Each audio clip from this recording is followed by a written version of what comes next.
Ja siin ma olen jälle metsas. 3 nädalat tagasi me panime 10 kartulit mulda ja nüüd nad on kasvanud nii pikaks.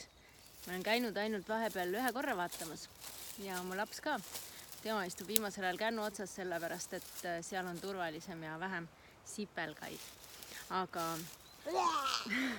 kui kartulid olid nii pikad, kui mina väike olin, siis minu Võrumaa vanaisa tavaliselt muldas neid. Tal ei olnud muidugi selline laste väike reha ja tal ei olnud ka nii väike põld muidugi. Tal oli mingisugune nagu käsijader. Isegi vist mäletan, et vanaema, et üks neist nagu tõmbas ja teine nagu vajutas seda atra siis vastava tugevusega, et kui sügavat magu oli vaja. Aga ma mõtlesin, et ma teen seda muldamistööd seekord siis lihtsalt niimoodi täitsa käsitsi.